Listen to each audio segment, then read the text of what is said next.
Friends नमस्कार, मैं हूं आपका फ्रेंड कमल नंदलाल और मैं आप सभी दर्शकों का वेलकम करता हूं आपके ही अपने चैनल कमल नंदलाल पर यूट्यूब, फेसबुक और IGTV नेटवर्क पर। फ्रेंड्स, हम आपके लिए लेकर आए हैं स्पेशल सीरीज़ के अंतर्गत चमत्कारी टोटके।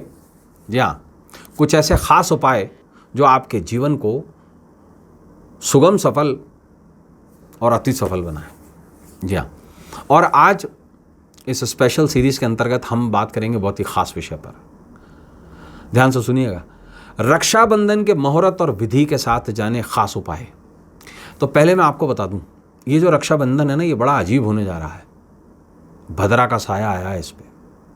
इसके बारे में आपको पूरी जानकारी देंगे और संक्षिप्त में देंगे।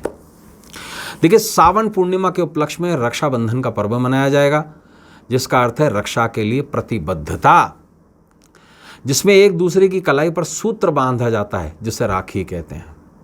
यह सूत्र गुरु शिष्य को बांधता है, ब्राह्मण अपने यजमान को बांधता है, भाई बहन को बांधती है, मतलब बहनें भाई को बांधती हैं, और कुछ हम जैसे लोग हैं जो अपने यजमान को बांधते हैं, और कई ऐसे संस्थाएं हैं जहां पुरुष पुरुष को बांधता है, महिलाएं महिलाएं को बांधती हैं।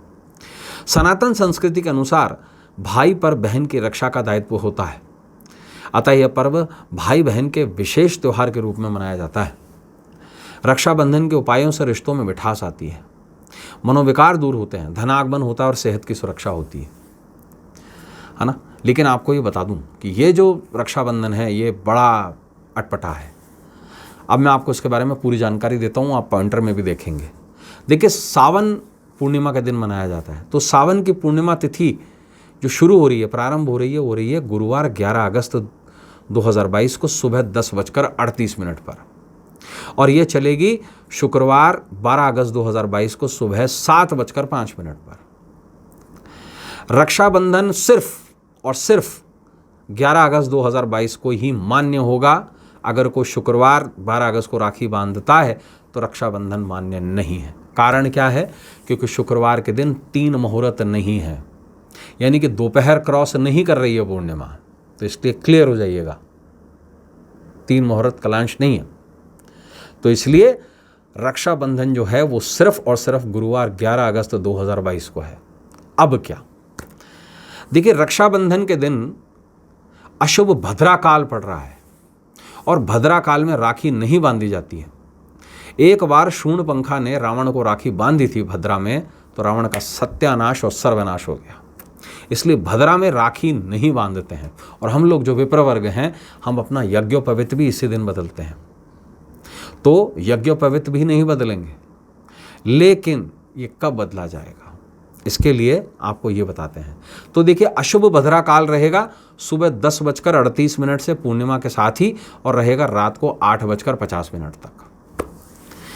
अब राखी इसके बांधी जाएगी। तो दिन के समय राखी नहीं बांधी जाएगी, सुबह के समय राखी नहीं बांधी जाएगी, शाम में भी राखी नहीं बांधी जाएगी, प्रदोष काल में बांधी जाएगी।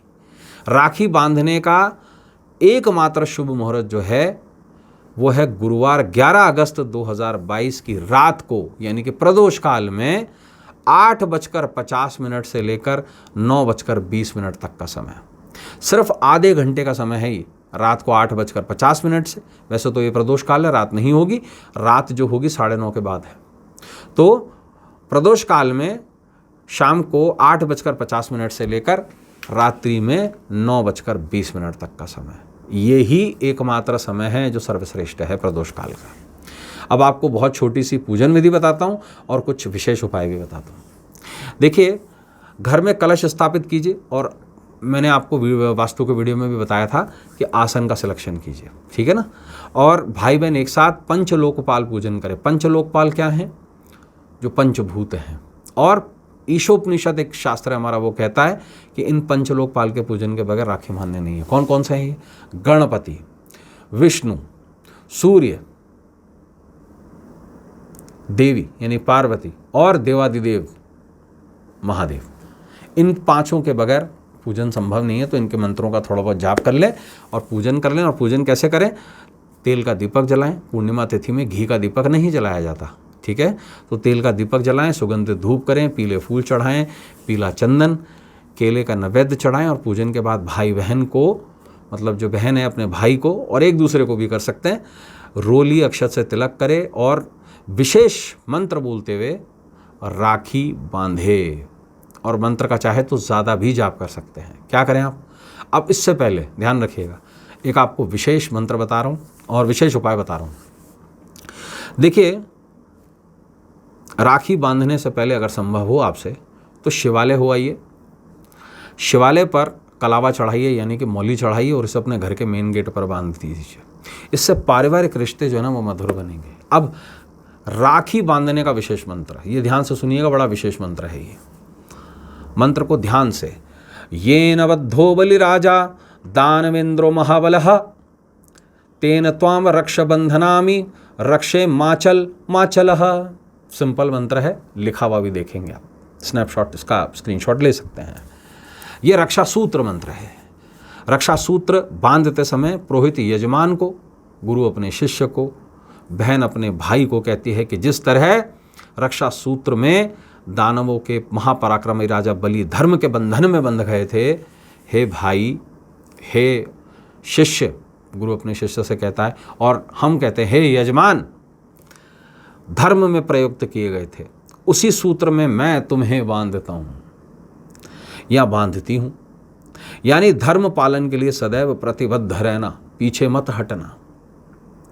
हे रक्षा सूत्र, तुम चलेमान मत होना, स्थिर रहना और इस बंधन में बांधे रखना। कच्चे सूत का ये जो बंधन है ना, यानी रक्षाबंधन हमारी अटूट परंपराओं से जुड़ा है, उसका प्रतीक है। एक दूसरे के प्रति कर्तव्य का पालन और यही प्रतिबद्धता ही रक्षाबंधन है। तो आप सभी को रक्षाबंधन की बहुत सारी शुभकामनाएं। अब क्या खास, कुछ विशेष टोटके भी आपके लिए, ध्यान रखिएगा और बहुत खास है ये। देखिए, परिवार की रक्षा के लिए राखी बांधने से पहले शनि मंदिर में तिल का तेल चढ़ाएं। दूसरा, भद्रा को शांत करने के लिए राखी बांधने से पहले शिवलिंग पर पंचामृत से अभिषेक कराएं, क्योंकि भद्रा कभी भी शिव कार्यों में बीच में नहीं आती, बाकी सबको परेशान कर सकती है, शिव को नहीं। शारीरिक सुरक्षा के लिए राखी बांधने से पहले वट वृक्ष यानी कि बरगद, जो स्वयं शिव का स्वरूप है, उस पर कच्चा सूत बांधते हुए उसकी 16 परिक्रमा ले लें। भाई बहन की सुरक्षा के लिए रक्षाबंधन मनाने से पहले बिल्व के पेड़ पर कच्चा सूत बांध दें, ये भी शिव से ही संबंधित है। राखी बांधने के बाद भाई बहन एक दूसरे पर कुछ सिक्के वार कर किसी भिखारी को दान कर दें, इससे अला बला कला जाएगी। राखी बांधने से पहले एक विशेष आपको भैरव मंत्र बता रहा हूँ, ये भी शिव से ही संबंधित है और इस शिवलिंग पर इससे ही मौली बांधे। क्या मंत्र है? ओम रक्ष रक्ष हुम फट स्वाहा। ये भैरव बीज मंत्र है। आप ये देखिएगा कैसी सुरक्षा होती है। सुख समृद्धि के लिए राखी बांधने से पहले श्री कृष्ण के मंदिर जाकर उन्हें रक्षा सूत्र बांधें, उन्हें भाई बना लें अपना, तो बस, तो फिर अगर वो भाई बन गए तो फिर कमाल हो जाएगा। राखी बांधने से पहले अब विशेष ध्यान से सुनिएगा, भद्रा को कैसे शांत किया जाता है। ओम भद्रे देवी स्वाहा, ये मंत्र बोलते हुए 15 बार सरसों के दाने कर्पूर से जला दें। ओम भद्रे देवी स्वाहा, हवन करते छोटा सा, बस, ज़्यादा कुछ नहीं करना है। तो आप ये देखिए, आपकी राखी शुभ रहेगी, विशिष्ट रहेगी और खास उपाय जो हमने आपको बताए वो आपकी ज़िंदगी को चमकाएंगे। एक बार फिर से आप सभी मित्रों को रक्षाबंधन पर्व की बहुत बहुत शुभकामनाएं। नमस्कार, नमः शिवाय।